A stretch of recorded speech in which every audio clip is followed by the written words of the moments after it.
ਜੀ ਆਇਆਂ ਨੂੰ ਜੀ। ਸਵਾਗਤ ਹੈ ਤੁਹਾਡਾ ਆਪਣੇ ਚੈਨਲ ਸਟਾਰ ਆਨਲਾਈਨ ਸਟੱਡੀ ਵਿੱਚ। ਤੇ ਅੱਜ ਆਪਾਂ ਗੱਲ ਕਰਾਂਗੇ ਰੀਟ ਭਾਰਤੀ ਦੇ ਵਿੱਚ ਆਪਣਾ ਅੱਜ ਦਾ ਨਵਾਂ ਟੌਪਿਕ ਜੁੜਿਆ ਹੈ ਜੀ, ਕਿੱਸਾ ਯਾਨੀ ਕਿੱਸਾ ਕਾਵਿ ਬਾਰੇ ਗੱਲ ਕਰਾਂਗੇ। ਕਿੱਸਾ ਕਾਵਿ ਆਪਣੇ ਪੰਜਾਬੀ, ਚਾਹੇ ਆਪਾਂ ਸੈਕੰਡ ਗ੍ਰੇਡ ਦਾ ਪੇਪਰ ਦੇ ਰਹੇ ਹਾਂ, ਤਾਂ ਥਰਡ ਗ੍ਰੇਡ ਦਾ, ਚਾਹੇ ਫਸਟ ਗ੍ਰੇਡ ਦਾ ਦੇ ਰਹੇ ਹਾਂ, ਚਾਹੇ NTA ਨੈਟ ਦਾ ਦੇ ਰਹੇ ਹਾਂ, ਕਿੱਸਾ ਕਾਵਿ ਦੇ ਬਾਰੇ ਜ਼ਿਕਰ ਕੀਤਾ ਜਾਂਦਾ ਹੈ। ਕਿੱਸਾ ਕਾਵਿ ਆਪਣੇ ਆਪ ਦੇ ਵਿੱਚ ਇੱਕ ਬਹੁਤ ਵੱਡਾ ਟੌਪਿਕ ਨੇ ਜੀ। ਤਾਂ ਅੱਜ ਆਪਾਂ ਚਰਚਾ ਕਰਾਂਗੇ ਕਿੱਸਾ ਕਾਵਿ ਦੇ ਬਾਰੇ। ਇਸ ਵਾਰ ਕਿੱਸਾ ਕਾਵਿ ਨੂੰ ਰੀਟ ਭਰਤੀ ਵਿੱਚ ਵੀ ਸ਼ਾਮਲ ਕੀਤਾ ਗਿਆ ਹੈ। ਭਾਸ਼ਾ ਦੂਜੀ ਦੇ ਵਿੱਚ ਕਿੱਸਾ ਕਾਵਿ ਨੂੰ ਸ਼ਾਮਿਲ ਕੀਤਾ ਗਿਆ ਹੈ। ਤਾਂ ਆਪਾਂ ਗੱਲ ਕਰਾਂਗੇ ਵੀ ਕਿੱਸਾ ਕਾਵਿ ਕੀ ਹੁੰਦਾ ਹੈ ਅਤੇ ਇਹਦਾ ਕਿੱਥੋਂ ਕੀ ਉਪਜ ਕਦੋਂ ਹੋਈ, ਕਿਵੇਂ ਭਾਰਤ ਵਿੱਚ ਆਇਆ, ਕਿਵੇਂ ਪੰਜਾਬ ਵਿੱਚ ਆਇਆ ਅਤੇ ਰਾਜਸਥਾਨ ਦੇ ਵਿੱਚ ਕਿੱਦਾਂ ਆਇਆ, ਇਹਨਾਂ ਦੇ ਬਾਰੇ ਆਪਾਂ ਗੱਲ ਕਰਾਂਗੇ। ਇਹਦਾ ਅਰਥ ਕੀ ਹੁੰਦਾ ਹੈ ਉਹ ਵੀ ਦੇਖਦੇ ਹਾਂ ਜੀ। ਜੇ ਆਪਾਂ ਗੱਲ ਕਰੀਏ ਕਿੱਸਾ ਕਾਵਿ ਦੇ ਬਾਰੇ, ਵੀ ਭਾਰਤੀ ਪਰੰਪਰਾ ਦੇ ਅਨੁਸਾਰ, ਯਾਨੀ ਜਿਹੜੇ ਭਾਰਤੀ ਲੋਕ ਹੈ ਉਹ ਕੀ ਮੰਨਦੇ ਹੈ, ਉਹ ਕਿੱਸਾ ਦੀ ਇੱਕ ਡੂੰਘਵੀਂ ਸ਼ਬਦਾਵਲੀ ਕੱਢਦੇ। ਉਹ ਆਂਦੇ ਆ ਵੀ ਕਿਸੇ ਗੱਲ ਨੂੰ ਕਹਿਣਾ ਯਾਨੀ ਆਖਿਆਨ ਕਰਨਾ। ਉਹ ਕਹਿੰਦੇ ਕਿਸੇ ਗੱਲ ਨੂੰ ਆਖਣ ਵਾਲਾ, ਹੂਬਹੂ ਆਖਣ ਵਾਲਾ, ਆਖਿਆਨ ਕਰਨਾ, ਆਖਿਆ ਗਿਆ ਜਾਂ ਆਖਿਆਊ, ਇਹ ਸ਼ਬਦ ਪ੍ਰਚਲਿਤ ਹੈ ਕਿੱਸੇ ਦੇ ਕਾਰਨ। ਤੁਸੀਂ ਸੁਣਿਆ ਹੋਊਗਾ ਕਿੱਸੇ ਦੇ ਬਾਰੇ ਵੀ, ਕਿੱਸਾ ਪੂਰਨ ਭਗਤ ਦਾ, ਕਿੱਸਾ ਰੂਪ ਬਸੰਤ ਦਾ, ਕਿੱਸਾ ਸੋਹਣੀ ਮਹੀਵਾਲ ਦਾ, ਕਿੱਸਾ ਹੀਰ ਦਾ, ਕਿੱਸਾ ਮਿਰਜ਼ਾ ਸਾਹਿਬਾ ਦਾ। ਇਹਨਾਂ ਦੇ ਨਾਮ ਸੁਣੇ। ਇਹ ਕਿੱਸੇ ਹੁੰਦੇ ਆ ਕਿਸੇ ਦੀ ਜੀਵਨ ਘਟਨਾ ਨਾਲ ਜੁੜੇ ਹੋਏ ਹੁੰਦੇ ਹਨ। ਕਿੱਸੇ ਜ਼ਿਆਦਾਤਰ ਕਿੱਸੇ ਪ੍ਰੀਤ ਨਾਲ ਜੁੜੇ ਹੁੰਦੇ, ਯਾਨੀ ਪ੍ਰੇਮ ਨਾਲ ਜੁੜੇ ਹੋਏ ਹੁੰਦੇ ਆ, ਉਹਨਾਂ ਦੇ ਕਿੱਸੇ ਹੁੰਦੇ ਆ। ਅਤੇ ਜਿਹੜੇ ਪ੍ਰੇਮ ਨਾਲ ਜੁੜੇ ਹੁੰਦੇ ਆ ਉਹਨਾਂ ਨੂੰ ਕਹਿੰਦੇ ਆ ਜੀ ਪ੍ਰੀਤ ਦੇ ਕਿੱਸੇ ਕਹੇ ਜਾਂਦੇ ਆ, ਉਹਨਾਂ ਨੂੰ ਪ੍ਰੇਮਾ ਆਖਿਆਨ ਕਿਹਾ ਜਾਂਦਾ ਹੈ।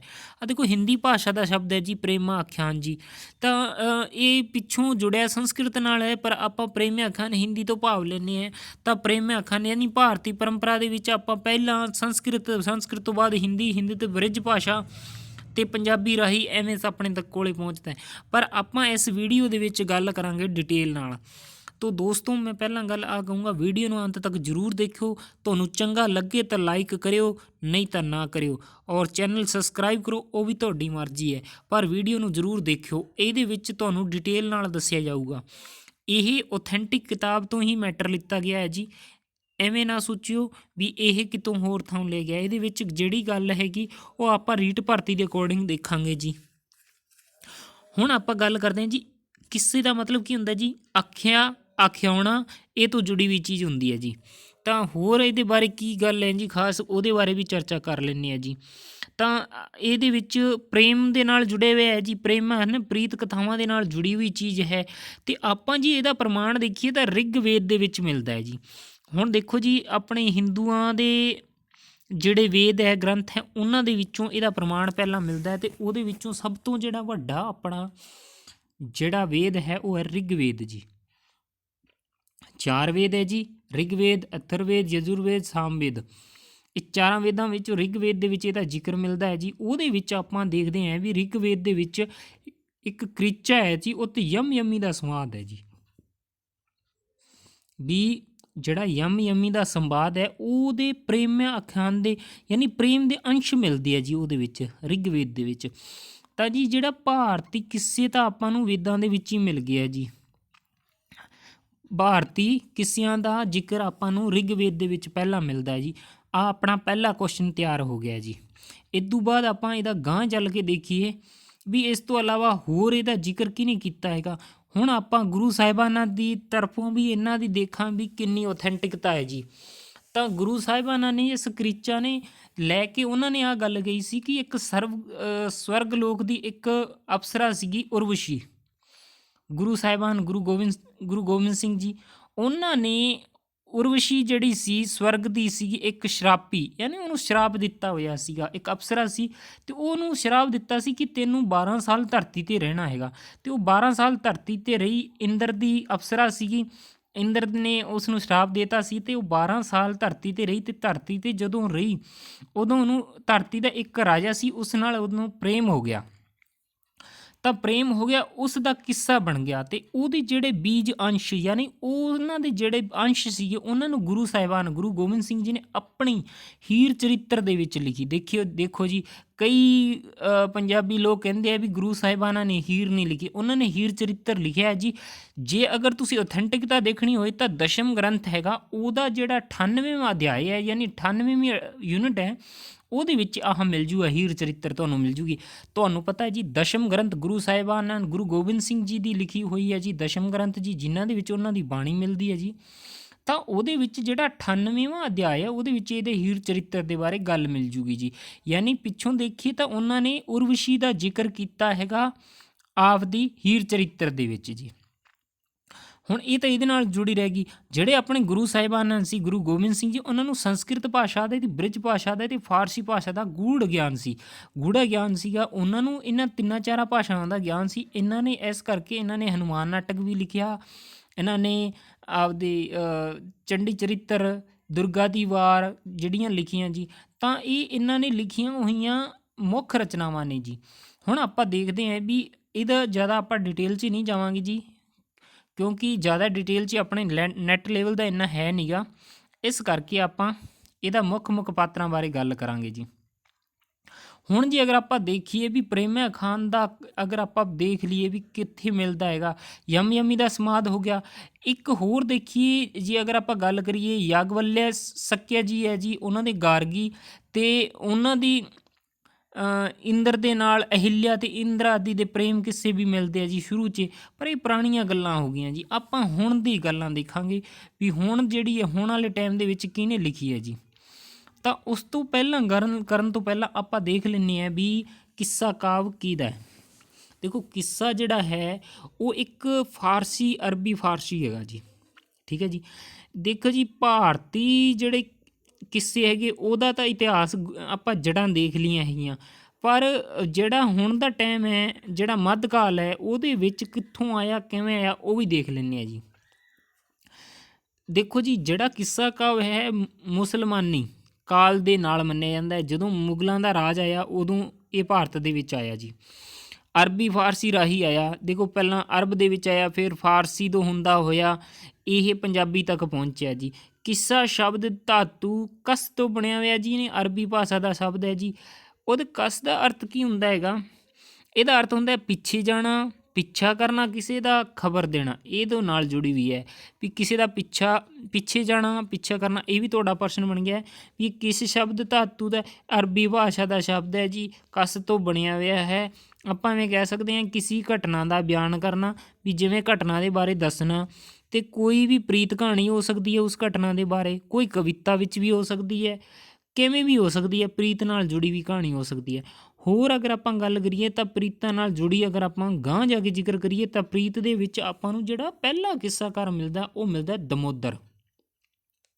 ਹੁਣ ਆਪਾਂ ਕਹਾਂਗੇ ਵੀ ਦਮੋਦਰ ਨੇ ਕੀ ਲਿਖਿਆ ਸੀਗਾ? ਦਮੋਦਰ ਨੇ ਹੀਰ ਲਿਖੀ ਸੀ ਜੀ, ਅਤੇ ਉਹਦਾ ਗਾਂਹ ਚਰਚਾ ਕਰਾਂਗੇ ਜੀ। ਤਾਂ ਪਹਿਲਾ ਕਿੱਸਾਕਾਰ ਮੰਨਿਆ ਜਾਂਦਾ ਹੈ ਜੀ ਦਮੋਦਰ ਜੀ। 15ਵੀਂ ਸ਼ਤਾਬਦੀ 16ਵੀਂ ਸ਼ਤਾਬਦੀ ਦੇ ਵਿੱਚ ਆਪਾਂ ਇਹਦਾ ਜ਼ਿਕਰ ਕਰਦੇ ਹਾਂ ਜੀ। ਹੁਣ ਜਿਹੜਾ ਅਗਰ ਤੁਹਾਡੇ ਤੋਂ ਗਹਿਰਾਈ ਦੇ ਵਿੱਚ ਜਾ ਕੇ ਪੁੱਛ ਲਵੇ ਵੀ ਫਾਰਸੀ ਦੇ ਵਿੱਚ ਜਿਹੜਾ ਕਿੱਸਾ ਕਾਵਿ ਹੈ ਕਿਹਦੇ ਵਿੱਚ ਹੈ, ਤਾਂ ਇਹ ਲਿਖਿਆ ਜਾਂਦਾ ਹੈ ਵਧੇਰੇ ਕਰਕੇ ਮਸਨਵੀ ਰੂਪ ਦੇ ਵਿੱਚ ਲਿਖਿਆ ਜਾਂਦਾ ਹੈਗਾ ਜੀ।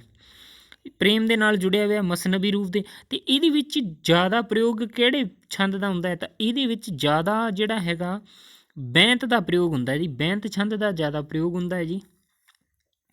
ਤਾਂ ਕਈਆਂ ਨੇ ਦਵਈਆ ਵਿੱਚ ਵੀ ਪ੍ਰਯੋਗ ਕੀਤਾ, ਕਈਆਂ ਨੇ ਅੱਡ ਕੀਤਾ, ਵੱਖਰਾ ਕੀਤਾ ਜੀ। ਉਹ ਅੱਡੋਂ ਅੱਡ ਨੇ ਜੀ। ਤਾਂ ਇਹਦੇ ਨਾਲ ਜੁੜਿਆ ਹੋਈ ਹੈ। ਤਾਂ ਆਪਾਂ ਕਹਿ ਸਕਦੇ ਹਾਂ ਜੀ ਕਿੱਸਾ ਬੈਂਤ ਛੰਦ ਦੇ ਵਿੱਚ ਜ਼ਿਆਦਾ ਲਿਖਿਆ ਜਾਂਦਾ ਹੈਗਾ ਜੀ। ਕਿੱਸਾ ਅਰਬੀ ਫਾਰਸੀ ਤੋਂ ਵਧੇਰੇ ਕਰਕੇ ਮਸਨਵੀ ਕਾਵਿ ਰੂਪ ਦੇ ਵਿੱਚ ਹੈ ਜੀ। ਇਹ ਕਾਵਿ ਰੂਪ ਹੈ ਜੀ, ਮਸਨਵੀ ਕਾਵਿ ਰੂਪ। ਇਹ ਤੁਹਾਡਾ ਅਗਲਾ ਪ੍ਰਸ਼ਨ ਵੀ ਤਿਆਰ ਹੋ ਗਿਆ ਜੀ, ਵੀ ਤੁਹਾਨੂੰ ਪੁੱਛੇ ਵੀ ਇਹ ਅਰਬੀ ਫਾਰਸੀ ਦੇ ਕਿਹੜੇ ਕਾਵਿ ਰੂਪ ਤੋਂ? ਇਹ ਮਸਨਵੀ ਕਾਵਿ ਰੂਪ ਤੋਂ ਹੈ ਜੀ। ਹੁਣ ਇਹਦੇ ਵਿੱਚ ਜਿਹੜੇ ਮੁੱਖ ਚੀਜ਼ਾਂ ਹੁੰਦੀਆਂ ਕਿਹੜੀਆਂ ਹੁੰਦੀਆਂ ਨੇ ਆਪਾਂ ਗੱਲ ਕਰਦੇ ਹਾਂ। ਮੈਂ ਤੁਹਾਨੂੰ ਡਿਟੇਲ ਨਾਲ ਸਾਰੀ ਚੀਜ਼ਾਂ ਦੱਸੂੰਗਾ, ਇੱਕ ਵਾਰੀ ਇਹਦੇ ਬਾਰੇ ਗੱਲ ਕਰ ਲਈ ਜੀ। ਦੇਖੋ ਜੀ ਜਦੋਂ ਵੀ ਆਪਾਂ ਕਿੱਸਾ ਲਿਖਣ ਲੱਗਦੇ ਹਾਂ ਤਾਂ ਕਿੱਸੇ ਦੀ ਬਣਤਰ ਕਿਸ ਤਰੀਕੇ, ਜੇ ਪ੍ਰੇਮਿਆ ਖਾਨ ਅਤੇ ਘਾੜਤ ਦੀ ਬਣਤਰ ਪੰਜਾਬੀ ਕਿੱਸਿਆਂ ਵਿੱਚ ਮਿਲਦੀ ਹੈ ਤਾਂ ਉਹਨਾਂ ਦੀ ਸ਼ੈਲੀ ਲਿਖਿਤ ਵਿਸਤਾਰ ਹੋਣੀ ਚਾਹੀਦੀ ਹੈ। ਵੀ ਇਹ ਨਾ ਪੁਆਇੰਟ ਵਾਈਜ਼ ਹੋਣਾ ਚਾਹੀਦਾ, ਐਵੇਂ ਨਹੀਂ ਅੱਗੇ ਪਿੱਛੇ ਹੈ। ਸਭ ਤੋਂ ਪਹਿਲਾਂ ਮੰਗਲਾਚਰਨ ਹੋਣਾ ਚਾਹੀਦਾ। ਹੁਣ ਮੰਗਲਾਚਰਨ ਕੀ ਹੁੰਦਾ ਹੈ? ਵੀ ਆਪਣੇ ਜਿਹੜਾ ਵੀ ਇਸ਼ਟ ਦੇਵ ਹੁੰਦਾ ਹੈਗਾ, ਆਪਣਾ ਰੱਬ, ਆਪਣਾ ਖੁਦਾ, ਆਪਣਾ ਮੌਲਾ, ਉਹਦੀ ਉਸਤਤ ਕਰਨੀ। ਆਪਾਂ ਕੋਈ ਵੀ ਆਪਣਾ ਕੰਮ ਸ਼ੁਰੂ ਕਰਦੇ ਹਾਂ ਤਾਂ ਆਪਣੇ ਖੁਦਾ ਦੀ, ਆਪਣੇ ਰੱਬ ਦੀ, ਆਪਣੇ ਈਸ਼ਵਰ ਦੀ, ਆਪਣੇ ਪ੍ਰਭੂ ਦੀ ਨਾਮ ਲੈ ਕੇ ਕੰਮ ਸ਼ੁਰੂ ਕਰਦੇ ਹਾਂ ਤਾਂ ਪਹਿਲਾ ਮੰਗਲਾਚਰਨ ਹੁੰਦਾ ਹੈ। ਤਾਂ ਅਗਰ ਤੁਹਾਨੂੰ ਪੁੱਛ ਲਏ ਕਿੱਸਾ ਕਾਵਿ ਦੇ ਵਿੱਚ ਆਰੰਭ ਕਿੱਥੋਂ ਹੁੰਦਾ ਹੈ, ਮੰਗਲਾਚਰਨ ਤੋਂ ਹੁੰਦਾ ਹੈ ਜੀ। ਉਹ ਤੋਂ ਬਾਅਦ ਹੈ ਜੀ ਸੁਖਾਂਤ ਬਿਰਤਾਂਤ। ਦੇਖੋ ਜੀ ਕਿੱਸਾ ਜਿਹੜਾ ਹੈ ਉਹਦਾ ਜਿਹੜਾ ਬਿਰਤਾਂਤ ਹੈ ਉਹ ਸੁਖਾਂਤ ਹੋਣਾ ਚਾਹੀਦਾ ਹੈ ਜੀ, ਉਹ ਬਹੁਤ ਜ਼ਰੂਰੀ ਹੈ। ਸੁਖਾਂਤ ਦਾ ਮਤਲਬ ਉਹਦੇ ਵਿੱਚ ਜਿਹੜੀ ਚਰਚਾ ਕੀਤੀ ਹੈ ਉਹ ਸੁਖਾਂਤ ਦੇ ਵਿੱਚ ਕੀਤੀ ਜਾਵੇ। ਹਾਲਾਂਕਿ ਦੁਖਾਂਤ ਵੀ ਚਰਚਾ ਹੁੰਦੀ ਹੈ ਪਰ ਜ਼ਿਆਦਾ ਸੁਖਾਂਤ ਚੰਗਾ ਰਹਿੰਦਾ ਹੈ ਜੀ। ਇਹਦੇ ਵਿੱਚ ਜੀ ਅਦਭੁਤ ਸ਼ਕਤੀਆਂ ਦੀ ਸਹਾਇਤਾ ਕੀਤੀ ਜਾਂਦੀ, ਯਾਨੀ ਜਿਹੜਾ ਸਰੋਤਾ ਸੁਣ ਰਿਹਾ ਉਹਨੂੰ ਐਵੇਂ ਲੱਗਣਾ ਚਾਹੀਦਾ ਹੈ ਵੀ ਜਿਵੇਂ ਪ੍ਰਾਸ਼ਰਿਕ ਸ਼ਕਤੀਆਂ ਜਿਹੜੀਆਂ ਕੁਦਰਤ ਦੀਆਂ ਸ਼ਕਤੀਆਂ ਉਹਦੇ ਨਾਲ ਜੁੜੀਆਂ ਵੀ ਹੈ, ਵੀ ਤਾਂ ਕਿ ਜਿਹੜਾ ਸੁਣਨ ਵਾਲਾ ਬੰਦਾ ਹੈ ਉਹਦੇ ਵਿੱਚ ਭਾਵੁਕਤਾ, ਉਤਸੁਕਤਾ ਸਾਰੀ ਚੀਜ਼ ਬਣੀ ਰਹੇ। ਉਹਦੇ ਲਈ ਅਦਭੁਤ ਸ਼ਕਤੀਆਂ ਦੀ ਸਹਾਇਤਾ ਦੱਸਣੀ ਜ਼ਰੂਰੀ ਹੈ, ਉਹਦੇ ਵਿੱਚ ਢਾਲਣਾ ਜ਼ਰੂਰੀ ਹੈ। ਇੱਕ ਕਿੱਸੇ ਦੇ ਵਿੱਚ ਸੁਪਨਾ ਆਉਣਾ ਜ਼ਰੂਰੀ ਹੈ, ਯਾਨੀ ਸੁਪਨੇ ਦੇ ਵਿੱਚ ਜਿਹੜਾ ਮਿਲਾਪ ਹੁੰਦਾ ਹੈ ਉਹ ਹੋਣਾ ਜ਼ਰੂਰੀ ਹੈ, ਵੀ ਨਾਇਕ ਨਾਇਕਾਂ ਦੇ ਵਿੱਚ ਸੁਪਨਿਆਂ ਦਾ ਆਦਾਨ ਪ੍ਰਦਾਨ ਹੋਣਾ ਜ਼ਰੂਰੀ ਹੈ ਜੀ। ਅਗਲਾ ਹੈ ਜੀ ਜਮਾਂਤਰਾਂ 'ਤੇ ਚੱਲਿਆ ਆ ਰਿਹਾ ਪ੍ਰੇਮ, ਜਨਮਾਂ ਤੋਂ ਜਨਮ ਤੋਂ ਚੱਲਿਆ ਆ ਰਿਹਾ ਪ੍ਰੇਮ ਦਾ ਜ਼ਿਕਰ ਹੋਣਾ ਚਾਹੀਦਾ ਹੈ ਜੀ। ਉਦੋਂ ਇਲਾਵਾ ਜੋ ਧਾਰਮਿਕ ਅਤੇ ਸਦਾਚਾਰਕ ਉਪਦੇਸ਼ ਵੀ ਹੋਣਾ ਚਾਹੀਦਾ, ਵੀ ਉਸ ਕਿੱਸੇ ਨਾਲ ਕੁਛ ਧਾਰਮਿਕ ਜਾਂ ਸਦਾਚਾਰਕ ਕਹਿਣ ਦਾ ਭਾਵ ਹੈ ਉਹਦੇ ਨਾਲ ਕੋਈ ਉਦੇਸ਼ ਯਾਨੀ ਕੋਈ ਮੈਸੇਜ ਜਾਣਾ ਚਾਹੀਦਾ ਹੈ, ਵੀ ਕੀ ਅਰਥ ਨਿਕਲਦਾ ਹੈ ਅਤੇ ਆਪਣੇ ਲਈ ਆ ਕਿਉਂ ਫਾਇਦੇਮੰਦ ਹੈ ਜੀ, ਉਹ ਜ਼ਰੂਰੀ ਹੋਣਾ ਚਾਹੀਦਾ। ਅੱਗੇ ਆਪਾਂ ਗੱਲ ਕਰੀਏ ਮਨ ਵਚਨੀਆਂ ਵੀ ਹੋਣੀਆਂ ਚਾਹੀਦੀਆਂ, ਵਿਚਲੀਆਂ ਉਥਲ ਪੁਥਲ ਵਾਲੀਆਂ ਗੱਲਾਂ ਵੀ ਹੋਣੀਆਂ ਚਾਹੀਦੀਆਂ, ਉਹਦੇ ਨਾਲ ਜੁੜੀਆਂ ਹੋਣੀਆਂ ਚਾਹੀਦੀਆਂ। ਪ੍ਰਕਿਰਤੀ ਚਿੱਤਰਣ ਵੀ ਹੋਣਾ ਚਾਹੀਦਾ। ਦੇਖੋ ਜਦੋਂ ਆਪਾਂ ਕਿੱਸਾ ਲਿਖਦੇ ਹਾਂ ਅਤੇ ਉੱਥੋਂ ਦਾ ਜਿਹੜਾ ਇਨਵਾਇਰਮੈਂਟ ਹੈ, ਉੱਥੋਂ ਦੀ ਪ੍ਰਕਿਰਤੀ ਹੈ, ਕਿਵੇਂ ਪੇੜ ਪੌਦੇ ਹਲ ਰਹੇ ਹੈ, ਚੱਲ ਰਹੇ ਹੈ, ਮੌਸਮ ਸੁਹਾਵਣਾ ਹੈ ਜਾਂ ਰਾਤ ਹਨੇਰੀ ਸੀ, ਡਰਾਵਣੀ ਸੀ, ਜਿਵੇਂ ਵੀ ਸੀ, ਉਹ ਚਰਚਾ ਕਰਨੀ ਜ਼ਰੂਰੀ ਹੁੰਦੀ ਹੈ ਤਾਂ ਕਿ ਕਿੱਸੇ ਦੀ ਲੈਅ ਬਣੀ ਰਹੇ ਜੀ। ਉਦੋਂ ਇਲਾਵਾ ਆਪਾਂ ਗੱਲ ਕਰੀਏ ਵੀ ਇਹਦੇ ਵਿੱਚ ਹੋਰ ਕੀ ਹੈ ਜੀ, ਤੀਵੀਆਂ ਕੁੜੀਆਂ ਦੇ ਬਹੁ ਰੰਗੇ ਚਿੱਤਰਣ ਹੋਣੇ ਚਾਹੀਦੀ ਹੈ। ਇਹਦੇ ਵਿੱਚ ਤੀਵੀਆਂ ਕੁੜੀਆਂ ਦੀ ਵੀ ਗੱਲ ਹੋਣੀ ਜ਼ਰੂਰੀ ਹੈ, ਵੀ ਜਿੰਨੇ ਪਾਤਰ ਜ਼ਿਆਦਾ ਹੋਣਗੇ ਨੋਰਮਲੀ ਐਵੇਂ ਲੱਗਣਾ ਚਾਹੀਦਾ ਜਿਵੇਂ ਕਿ ਆਪਾਂ ਅਸਲ ਜ਼ਿੰਦਗੀ ਵਿੱਚ ਆਪਣੇ ਸਾਹਮਣੇ ਕਿੱਸਾ ਘਟਿਤ ਹੋ ਰਿਹਾ, ਵੀ ਜਿਹੜਾ ਪੜ੍ਹਨ ਵਾਲਾ ਬੰਦਾ ਹੈ ਉਹਦੇ ਵਿੱਚ ਉਤਸੁਕਤਾ ਬਣੀ ਰਹੇ, ਵੀ ਉਹਨੂੰ ਐਵੇਂ ਲੱਗਣਾ ਚਾਹੀਦਾ ਕਿ ਮੈਂ ਕਿੱਸਾ ਪੜ੍ਹ ਰਿਹਾ, ਮਤਲਬ ਮੈਂ ਕਿੱਸਾ ਦੇਖ ਰਿਹਾ, ਮੈਂ ਕਿੱਸੇ ਦੇ ਵਿੱਚ ਮੈਂ ਵੀ ਇੱਕ ਪਾਤਰ ਹਾਂ। ਉਹਦੇ ਵਾਸਤੇ ਆਹ ਚੀਜ਼ਾਂ ਹੋਣੀਆਂ ਜ਼ਰੂਰੀ ਹੈ ਜਿਨ੍ਹਾਂ ਦਾ ਜ਼ਿਕਰ ਮੈਂ ਕਰ ਰਿਹਾ ਜੀ। ਉਦੋਂ ਇਲਾਵਾ ਜਿਹੜੇ ਦੋਨੇ ਪ੍ਰੇਮੀ ਜੋੜਾ ਹੁੰਦਾ ਹੈ, ਪ੍ਰੇਮੀ ਅਤੇ ਪ੍ਰੇਮਿਕਾ, ਉਹਨਾਂ ਦੇ ਵਿੱਚ ਰਾਹ ਵਿੱਚ ਰੁਕਾਵਟਾਂ ਵੀ ਆਉਣੀਆਂ ਜ਼ਰੂਰੀ ਹੈਗੀਆਂ। ਦੇਖੋ ਜੀ ਆਪਾਂ ਫਿਲਮ ਦੇਖਦੇ ਹਾਂ ਉਹਦੇ ਵਿੱਚ ਵੀ ਰੁਕਾਵਟਾਂ ਆਉਂਦੀਆਂ ਜੀਆਂ ਜੀ। ਲਾਸਟ 'ਚ ਜਿਹੜਾ ਪ੍ਰੇਮੀ ਅਤੇ ਪ੍ਰੇਮਿਕਾ ਦੋਨੋਂ ਮਿਲ ਜਾਂਦੇ ਹੈ, ਪਰ ਪਹਿਲਾਂ ਉਹ ਬਹੁਤ ਜ਼ਿਆਦਾ ਠੋਕਰਾਂ ਖਾਂਦੇ ਹੈ, ਧੱਕੇ ਖਾਂਦੇ ਹੈ। ਇਸੇ ਤਰੀਕੇ ਨਾਲ ਰੁਕਾਵਟਾਂ ਆਉਣੀਆਂ ਜ਼ਰੂਰੀ ਹੈ ਜੀ, ਜਿਵੇਂ ਮਾਂ ਨਹੀਂ ਮੰਨੀ, ਪਿਓ ਨਹੀਂ ਮੰਨਿਆ, ਵਿੱਚ ਕੋਈ ਹੋਰ ਆ ਗਿਆ, ਇੱਦਾਂ ਦੀਆਂ ਗੱਲਾਂ ਹੋਣੀਆਂ ਜ਼ਰੂਰੀ ਹੈ ਕਿੱਸਾ ਕਾਵਿ ਦੇ ਵਿੱਚ ਜੀ। ਅੱਗੇ ਕਿੱਸਾ ਕਾਵਿ ਦੇ ਵਿੱਚ ਅਗਲਾ ਪੁਆਇੰਟ ਆਉਂਦਾ ਹੈ ਵੀ ਵਿਰੋਧੀ ਪਾਤਰ ਵੀ ਹੋਣਾ ਚਾਹੀਦਾ। ਇੱਕ ਨਾ ਜਿਵੇਂ ਖਲਨਾਇਕ ਵੀ ਹੋਣਾ ਚਾਹੀਦਾ ਹੈਗਾ, ਤਾਂ ਕਿ ਦੇਖਣ ਵਾਲੇ ਨੂੰ ਵੀ ਚੰਗਾ ਲੱਗੇ ਕਿ ਹਾਂ ਇਹਦੇ ਵਿੱਚ ਕੁਛ ਹੈ। ਜੇ ਆਹ ਖਲਨਾਇਕ ਨਾ ਹੋਊਗਾ ਤਾਂ ਉਹਨਾਂ ਕਹਿੰਦੇ ਕਿਸੇ ਦਾ ਰੋਹਬ ਜਿਹਾ ਨਹੀਂ ਬਣਦਾ ਗਾ ਜੀ। ਜਿਵੇਂ ਆਪਣਾ ਪਿਕਚਰਾਂ 'ਚ ਕਹਿੰਦੇ ਨਾ ਵੀ ਗੁੰਡਾ ਕਿਹੜਾ ਹੈਗਾ ਜੀ, ਉਸੇ ਤਰੀਕੇ ਨਾਲ ਵੀ ਖਲਨਾਇਕ ਵੀ ਹੋਣਾ, ਵਿਰੋਧੀ ਪਾਤਰ ਵੀ ਹੋਣਾ ਜ਼ਰੂਰੀ ਚਾਹੀਦਾ ਹੈ ਜੀ। ਤਾਂ ਇਹਨਾਂ ਦਾ ਜ਼ਿਕਰ ਹੁੰਦਾ ਹੈ ਜੀ। ਉਸ ਤੋਂ ਇਲਾਵਾ ਜੇ ਆਪਾਂ ਸਿੱਧਾ ਤੌਰ 'ਤੇ ਗੱਲ ਕਰੀਏ ਵੀ ਇਹਦੇ ਵਿੱਚ ਅੰਗ ਕਿਹੜੇ ਹੈਗੇ ਜੀ, ਹੁਣ ਆਪਾਂ ਕਿੱਸਾ ਲਿਖਣ ਲੱਗ ਗਏ ਤਾਂ ਇਹਦੇ ਵਿੱਚ ਦੇਖ ਲਓ ਜੀ, ਮੈਂ ਇੱਕ ਵਾਰ ਚਰਚਾ ਕਰ ਦਿੰਦਾ ਵੀ ਮੰਗਲਾਚਰਨ ਤਾਂ ਹੁੰਦਾ ਹੀ ਹੈ, ਦੱਸਦਾ ਕਿੱਸੇ ਦੇ ਚਰਨ ਦਾ ਕਾਰਨ ਵੀ ਕਿੱਸਾ ਕਿਉਂ ਲਿਖਿਆ ਜਾ ਰਿਹਾ, ਉਹਦਾ ਕਾਰਨ ਵੀ ਆਪਾਂ ਨੂੰ ਪਹਿਲਾਂ ਹੀ ਸ਼ੋਅ ਕਰਨਾ ਪਊਗਾ ਤਾਂ ਕਿ ਕਵੀ ਦੀ ਜਿਹੜੀ ਲਿਖਣ ਦੀ ਪਤਾ ਚੱਲ ਜੇ ਸਰੋਤੇ ਨੂੰ ਵੀ ਕਵੀ ਕਿਉਂ ਲਿਖਿਆ ਜਾ ਰਿਹਾ ਹੈ। ਉਦੋਂ ਬਾਅਦ ਕਵੀ ਪਰਿਚੈ ਵੀ ਦੱਸਣਾ ਜ਼ਰੂਰੀ ਹੈ, ਵੀ ਕਵੀ ਕੌਣ ਹੈ ਅਤੇ ਕਿਵੇਂ ਲਿਖ ਰਿਹਾ, ਆਪਦੇ ਬਾਰੇ ਦੱਸਣਾ ਚਾਹੀਦਾ ਹੈ ਜੀ। ਉਹਦੇ ਬਾਅਦ ਜੀ ਦੋ ਪ੍ਰੇਮ ਪਾਤਰ ਹੋਣੇ ਚਾਹੀਦੇ ਹੈ, ਪ੍ਰੇਮ ਪ੍ਰੇਮਿਕਾ ਹੋਣੇ ਚਾਹੀਦੀਆਂ, ਨੀਵਾਂ ਜਿਉਂ ਦੋਹਾਂ ਵਿਚਾਲੇ ਕੋਈ ਹੋਰ ਕੰਧ ਵਿੱਚ ਦੋ ਤਾਂ ਆਪ ਹੋਣੇ ਚਾਹੀਦੇ, ਉਹਨਾਂ ਦੇ ਵਿਚਾਲੇ ਜੋ ਕੋਈ ਵੀ ਹੈ ਵਾਧਾ ਹੈ, ਅੜਿੱਕਾ ਹੈ, ਵੀ ਪੰਜਾਬੀ ਦੇ ਵਿੱਚ ਕਿਵੇਂ ਲੱਤ ਅੜਾਉਣ ਵਾਲਾ ਕੋਈ ਹੋਣਾ ਚਾਹੀਦਾ ਹੈ ਜੀ। ਵਿਰੋਧੀ ਪਾਤਰ ਉਹ ਆ ਗਿਆ ਜੀ। ਦੋਹਾਂ ਪੱਖਾਂ ਦੇ ਸਹਾਇਕ ਪਾਤਰ ਦੋਨੇ ਹੋਣੇ ਚਾਹੀਦੇ, ਇੱਧਰ ਪ੍ਰੇਮੀ ਦੇ ਅਤੇ ਇੱਧਰੋਂ ਪ੍ਰੇਮਿਕਾ ਦੇ, ਦੋਨੇ ਪਾਸਿਓਂ ਪਾਤਰ ਹੁੰਦੇ ਆ ਜੀ। ਬੈਂਤ ਛੰਦ ਦੀ ਵਿੱਚ ਵਰਤੋਂ ਕੀਤੀ ਜਾਂਦੀ ਹੈ। ਬੈਂਤ ਛੰਦ ਐਵੇਂ ਹੁੰਦਾ ਜੀ, ਮਾਤਰਾਵਾਂ ਦੀ ਗਿਣਤੀ ਹੁੰਦੀ ਜਿਹੜੀ ਸੀਮਤ ਤੋਂ 40 ਤੋਂ 45 ਤੱਕ ਪਹੁੰਚ ਜਾਂਦੀ ਹੈ ਜੀ।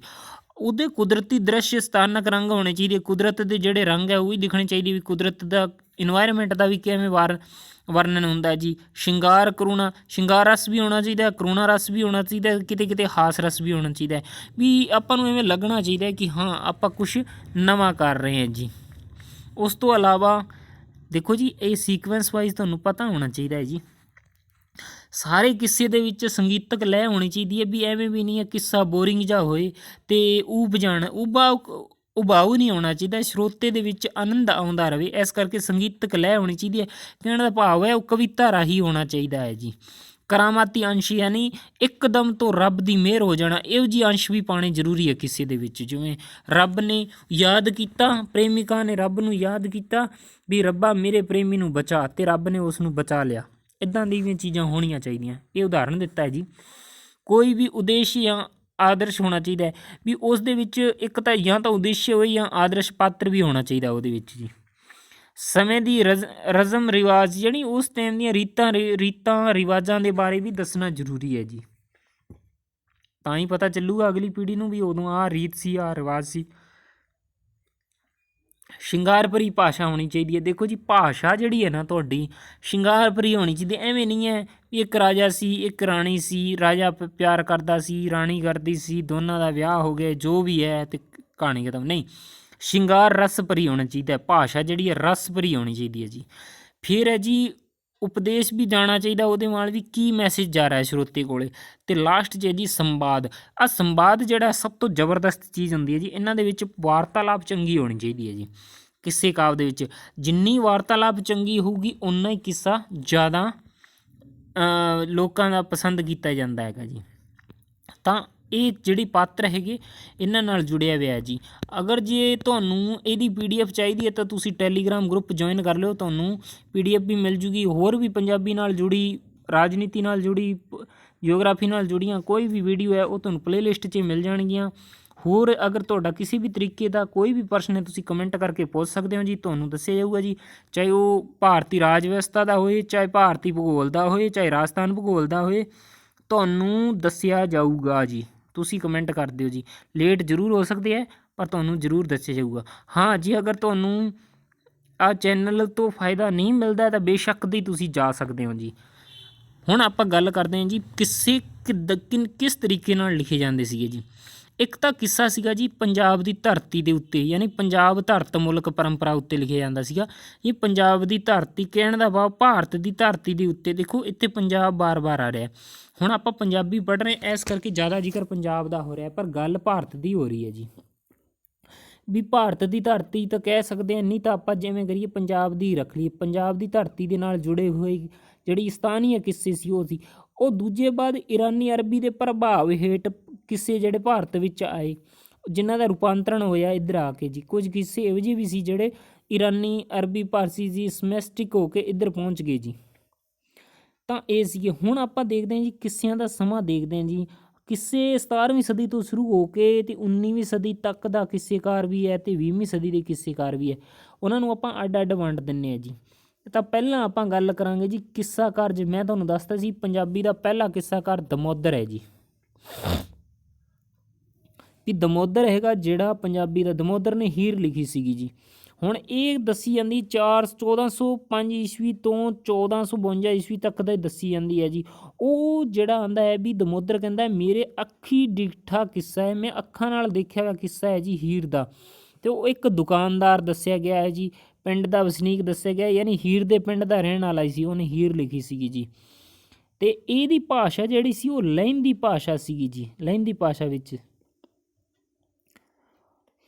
ਅਤੇ ਉਹ ਲਹਿੰਦੀ ਭਾਸ਼ਾ ਦੇ ਵਿੱਚ ਗਏ ਸੀ। ਇਹਦੇ ਵਿੱਚ ਕੀ ਹੈ, ਕਰੁਣਾ ਰਸ ਵੀ ਹੈ, ਸ਼ਿੰਗਾਰ ਰਸ ਵੀ ਹੈ ਅਤੇ ਹਾਸ ਰਸ ਵੀ ਹੈ ਜੀ। ਇਹ ਤਿੰਨੇ ਰਸ ਮਿਲਦੇ ਆ ਜੀ ਇਹਦੇ ਵਿੱਚ, ਕਰੁਣਾ ਰਸ, ਸ਼ਿੰਗਾਰ ਰਸ, ਹਾਸ ਰਸ। ਤੁਹਾਡੇ ਰਸ ਵੀ ਹੈ ਜੀ, ਧਿਆਨ ਰੱਖਿਓ ਜੀ। ਅਤੇ ਉਸ ਸਮੇਂ ਦੇ ਵਿੱਚ ਜਿਹੜੀ ਰਿਸ਼ਵਤਖੋਰੀ ਹੈ, ਹਾਕਮਾਂ ਦੀ ਰਿਸ਼ਵਤਖੋਰੀ, ਧੋਖਾਧੜੀ, ਉਹਦਾ ਵੀ ਜ਼ਿਕਰ ਇਹਦੇ ਵਿੱਚ ਕੀਤਾ ਗਿਆ। ਆਪ ਦਾ ਜ਼ਿਕਰ ਵੀ ਕੀਤਾ ਗਿਆ ਅਤੇ ਅਕਬਰ ਦਾ ਜ਼ਿਕਰ ਵੀ ਕੀਤਾ ਗਿਆ ਜੀ। ਯਾਨੀ ਜਿਹੜਾ ਪਹਿਲਾ ਕਿੱਸਾ ਹੈ ਹੀਰ ਦਾ, ਦਮੋਦਰ ਨੇ ਹੀਰ ਲਿਖੀ ਸੀ ਜੀ ਸਭ ਤੋਂ ਪਹਿਲਾਂ ਜੀ, ਹੀਰ ਰਾਂਝਾ ਕਿਹਾ ਜਾਂਦਾ ਹੈ। ਇਸ ਤੋਂ ਬਾਅਦ ਵੱਡਾ ਨਾਮ ਆਉਂਦਾ ਹੈਗਾ ਜੀ ਵਾਰਿਸ ਸ਼ਾਹ ਜੀ। ਦੇਖੋ ਜੀ ਵਾਰਿਸ ਦੀ ਹੀਰ ਪੰਜਾਬੀ ਦੀ ਅੰਜਿਲ ਮੰਨੀ ਜਾਂਦੀ, ਯਾਨੀ ਸਰੋਤਮ, ਇਹ ਸਰੋਤਮ ਕਿਸਮ ਦੀ ਜਿਹੜੀ ਹੈ ਕਵਿਤਾ ਮੰਨੀ ਜਾਂਦੀ ਹੈ। ਨਹੀਂ, ਉਹ ਹੈਗੀ ਜੀ ਵਾਰਿਸ ਦੀ ਹੀਰ ਜੀ। ਆਮ ਜਿਹੜਾ ਕਿੱਸਾਕਾਰ ਸੀ ਵਾਰਿਸ ਸ਼ਾਹ, ਉਹ ਜੰਡਿਆਲਾ ਸ਼ੇਖ ਖਾਂ ਵਿੱਚ ਜੰਮਿਆ ਸੀਗਾ ਜੀ। ਅਤੇ ਇਹ ਜਿਹੜਾ ਵਾਰਿਸ ਸ਼ਾਹ ਸੀਗਾ ਇਹ ਬਹੁਤ ਜ਼ਿਆਦਾ ਗਿਆਨੀ ਬੰਦਾ ਸੀ ਜੀ। ਇਹ ਬਹੁਤ ਹੀ ਜ਼ਿਆਦਾ ਕਿਸੇ ਵੀ ਪ੍ਰਕਿਰਤੀ ਬਾਰੇ ਵੀ ਬੜੀ ਨੇੜਤਾ ਰੱਖਦਾ ਸੀਗਾ, ਯਾਨੀ ਬਹੁਤ ਚੀਜ਼ਾਂ ਬਾਰੇ ਰੱਖਦਾ ਸੀ। ਇਹਦੀ ਹੀਰ ਜਿਹੜੀ ਸਭ ਤੋਂ ਪ੍ਰਸਿੱਧ ਹੀਰ ਇਹਦੀ ਮੰਨੀ ਜਾਂਦੀ ਹੈ ਵਾਰਿਸ ਸ਼ਾਹ ਦੀ ਜੀ। ਤਾਂ ਵਾਰਿਸ ਸ਼ਾਹ ਅਤੇ ਦਮੋਦਰ ਦੋ ਬਹੁਤ ਖਾਸ ਨੇ ਜੀ, ਐਵੇਂ ਹੋਰ ਵੀ ਖਾਸ ਆਉਣਗੇ ਜੀ ਇਹਨਾਂ ਦੀ ਹੀਰ। ਇਹ ਤੋਂ ਇਲਾਵਾ ਕੁਝ ਹੋਰ ਵੀ ਆਪਣੇ ਪੰਜਾਬੀ ਦੇ ਵਿੱਚ ਮਹਾਰਥੀ ਹੋਏ ਜਿਨ੍ਹਾਂ ਨੇ ਲਿਖਿਆ ਪੀਲੂ ਜੀ। ਪੀਲੂ ਦੇ ਬਾਰੇ ਇੱਕ ਗੱਲ ਯਾਦ ਰੱਖੋ, ਪੀਲੂ ਦਮੋਦਰ ਤੋਂ ਬਾਅਦ ਅਗਲਾ ਕਿੱਸਾਕਾਰ ਆਇਆ ਸੀ ਪੀਲੂ। ਪੀਲੂ ਨੇ ਕਿੱਸਾ ਲਿਖਿਆ ਸੀ ਮਿਰਜ਼ਾ ਸਾਹਿਬਾ ਦਾ। ਤੁਹਾਨੂੰ ਪਤਾ ਹੋਊਗਾ ਮਿਰਜ਼ਾ ਕਹਿੰਦੇ ਚੜ੍ਹਦੇ ਮਿਰਜ਼ੇ ਖਾਨ ਨੂੰ, ਮਿਰਜ਼ਾ ਗਾਣਾ ਗਾਇਆ ਜਾਂਦਾ ਚੜ੍ਹਦੇ ਮਿਰਜ਼ੇ ਖਾਨ ਨੂੰ, ਤਾਂ ਮਿਰਜ਼ਾ ਸਾਹਿਬਾ ਦਾ ਕਿੱਸਾ ਲਿਖਿਆ ਸੀ ਪੀਲੂ ਨੇ। ਅਤੇ ਇੱਕ ਗੱਲ ਧਿਆਨ ਰੱਖਿਓ, ਪੰਜਾਬੀ ਦਾ ਪਹਿਲਾ ਦੁਖਦ ਕਿੱਸਾ ਪੀਲੂ ਦਾ ਹੀ ਸੀਗਾ ਜੀ। ਦੁਖਦ ਯਾਨੀ ਜਿਹਦਾ ਅੰਤ ਦੁਖਾਂਤ ਸੀ। ਜਿਹੜਾ ਦਮੋਦਰ ਦਾ ਸੀ ਉਹ ਅੰਤ ਸੁਖਾਂਤ ਸੀ। ਅੰਤ ਸੁਖਾਂਤ ਦਾ ਮਤਲਬ ਕੀ ਹੈ, ਹੀਰ ਰਾਂਝਾ ਆਪਸ 'ਚ ਮਿਲ ਜਾਂਦੇ ਆ।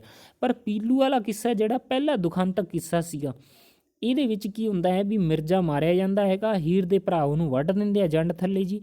ਤਾਂ ਕਰਕੇ ਪੰਜਾਬੀ ਦਾ ਪਹਿਲਾ ਦੁਖਾਂਤਕ ਕਿੱਸਾ ਹੈਗਾ ਜਿਹੜਾ ਪੀਲੂ ਦਾ ਹੈਗਾ ਜਿਹਦੇ ਵਿੱਚ। ਅਤੇ ਇੱਕ ਅਗਰ ਜੇ ਪੁੱਛੇ ਵੀ ਇਹਦੇ ਵਿੱਚ ਅੰਤ ਦੁਖਾਂਤਕ ਹੈ ਅਤੇ ਸੱਧ ਰੂਪ ਦੇ ਵਿੱਚ, ਸੱਧ ਰੂਪ ਦਾ ਮਤਲਬ ਹੁੰਦਾ ਹੈ ਲੰਮੀ ਹੇਕ ਨਾਲ ਗਾਉਂਦੇ ਹੈਗੇ। ਤੁਸੀਂ ਦੇਖਿਆ ਹੋਊਗਾ ਇੱਕ ਹੱਥ ਕੰਨ 'ਤੇ ਰੱਖਿਆ ਹੁੰਦਾ, ਇੱਕ ਹੱਥ ਲੰਮਾ ਕੀਤਾ ਹੁੰਦਾ, ਉਹ ਹੁੰਦਾ ਹੇਕ ਦੇ ਵਿੱਚ ਗਾਣਾ, ਲੰਮੀ ਹੇਕ ਦੇ ਵਿੱਚ ਸੱਧ ਰੂਪ ਦੇ ਵਿੱਚ ਗਾਇਆ ਜਾਂਦਾ। ਹਾਫਿਜ਼ ਬਰਖੁਰਦਾਰ ਨੇ ਵੀ ਕਿੱਸਾ ਲਿਖਿਆ, ਕਾਦਰੀਆਰ ਨੇ ਪੂਰਨ ਭਗਤ ਦਾ ਲਿਖਿਆ, ਅਹਿਮਦਯਾਰ ਨੇ ਕਿੱਸੇ ਲਿਖੇ ਹੈ, ਇਮਾਮ ਬਖਸ਼ ਨੇ ਲਿਖਿਆ ਹੈ, ਹਾਸ਼ਮ ਜਿਹੜਾ ਲਾਸਟ 'ਚ ਲਿਖਦਾ ਹੈ, ਫਜ਼ਲ ਸ਼ਾਹ ਲਿਖਦਾ ਹੈ, ਮੁਹੰਮਦ ਬਖਸ਼ ਲਿਖਦਾ। ਇਹ ਹੈਗੇ ਜੀ ਹੋਰ ਵੀ ਮਾਰਤੀ ਹੈ। ਇਸ ਤੋਂ ਇਲਾਵਾ अहमद है, मकबूल है, मियाँ चिराग अवल है, सदीक लाली है, हाजी नूर है, मोहम्मद है, रिया है, नूर अली लाहौरी है, लाला सुंदरदास आराम है, मियाँ बख्श है, मौलवी गुलाम। देखो जी मौलवी गुलाम रसूल। ਹੁਣ ਤੁਸੀਂ ਇਹਨਾਂ ਸਾਰਿਆਂ ਨੂੰ ਯਾਦ ਨਹੀਂ ਰੱਖਣਾ, ਤੁਸੀਂ ਪੀਲੂ, ਹਾਫਿਜ਼ ਬਰਖੁਰਦਾਰ, ਕਾਦਰੀਆਰ, ਅਹਿਮਦਯਾਰ, ਬਸ ਇੰਨੇ ਯਾਦ ਰੱਖ ਲਿਓ। ਅਤੇ ਉਹ ਜਿਹੜੇ ਦੋ ਹੈਗੇ ਇੰਨੇ ਹੀ ਯਾਦ ਰੱਖ ਲਿਓ, ਜ਼ਿਆਦਾ ਨਾ ਯਾਦ ਰੱਖਿਓ ਜੀ। ਐਵੇਂ ਤਾਂ ਹੁਣ ਦੇਖੋ ਜੀ, ਜੇ ਤੁਹਾਡੇ ਤੋਂ ਪੁੱਛ ਲਏ ਵੀ ਕਈ ਚੀਜ਼ਾਂ ਨਾਲ ਨੋਟ ਕਰਦੇ ਰਹੋ ਜੀ। ਕਲੀਆਂ ਵਿੱਚ ਹੀਰ ਕਿਸ ਨੇ ਲਿਖੀ ਤੀ? ਕਿਸ਼ਨ ਸਿੰਘ ਨੇ ਲਿਖੀ ਸੀ। ਕਿਸ਼ਨ ਸਿੰਘ ਆਰਿਫ ਨੇ ਹੀਰ ਨੂੰ ਕਲੀਆਂ ਵਿੱਚ ਲਿਖੀ ਸੀ। ਕਲੀਆਂ ਵਿੱਚ ਜਿਵੇਂ ਮਾਣਕ ਦੀਆਂ ਕਲੀਆਂ ਫੇਮਸ ਹੈਗੀਆਂ, ਉਵੇਂ ਕਿਸ਼ਨ ਸਿੰਘ ਨੇ ਲਿਖੀ ਸੀ ਕਿ ਜੀ ਹੀਰ ਨੂੰ ਕਲੀਆਂ ਵਿੱਚ ਜੀ। 20ਵੀਂ ਸਦੀ ਦਾ ਸੀਗਾ ਜੀ ਇਹ, ਤਾਂ ਇਹ ਵੀ ਧਿਆਨ ਰੱਖਿਓ ਜੀ। ਬਾਕੀ ਜ਼ਿਆਦਾ ਡਿਟੇਲ ਨਾਲ ਨਹੀਂ ਜਾਣਾ ਹੈਗਾ ਜੀ, ਆਪਣਾ ਇੰਨਾ ਮੈਟਰ ਹੈ ਨਹੀਂ ਗਾ ਡਿਟੇਲ ਵਾਲਾ। ਤਾਂ ਇਹ ਕਿਸੇ ਨਾਲ ਹੋਈ ਜੁੜੀਆਂ ਹੋਈਆਂ ਚੀਜ਼ਾਂ ਹੈਗੀਆਂ ਜੀ। ਤਾਂ ਉਮੀਦ ਕਰਦੇ ਹਾਂ ਜੀ ਤੁਹਾਨੂੰ ਇਹ ਸਮਝ ਆਇਆ ਹੋਊਗਾ ਜੀ ਵੀ ਇਹ ਕਿੱਸਾ ਕਾਵਿ ਕੀ ਹੁੰਦਾ ਹੈ, ਕਿਸ ਤਰੀਕੇ ਨਾਲ ਆਇਆ, ਕਿਸ ਸ਼ਬਦ ਤੋਂ ਬਣਿਆ ਜੀ। ਅਰਬੀ ਫਾਰਸੀ ਦੇ ਵਿੱਚ ਆਇਆ, ਮਸਨਵੀ ਕਾਵਿ ਰੂਪ ਦੇ ਵਿੱਚੋਂ ਆਇਆ ਜੀ। ਤੁਹਾਨੂੰ ਆਹ ਵੀਡੀਓ ਕਿਵੇਂ ਲੱਗੀ ਕਮੈਂਟ ਕਰਕੇ ਜ਼ਰੂਰ ਦੱਸਣਾ ਹੈ ਜੀ ਤੁਸੀਂ ਵੀ ਤੁਹਾਨੂੰ ਇਸ ਵੀਡੀਓ ਨਾਲ ਕਿੰਨਾ ਕੁ ਫਾਇਦਾ ਹੋਇਆ ਜਾਂ ਨਹੀਂ ਹੋਇਆ। ਜਿਵੇਂ ਵੀ ਹੈ ਤੁਸੀਂ ਆਪਦੀ ਰਾਏ ਦੇਣੀ ਹੈ, ਬੇਝਿਜਕ ਦੱਸ ਦਿਓ, ਬਿੰਦਾਸ ਦੱਸ ਦਿਓ ਜੀ, ਆਪਾਂ ਮਾੜਾ ਨਹੀਂ ਮੰਨਦੇ ਜੀ। ਮਿਲਦੇ ਹਾਂ ਜੀ ਇੱਕ ਨਵੀਂ ਵੀਡੀਓ 'ਤੇ। ਜੈ ਹਿੰਦ, ਜੈ ਭਾਰਤ।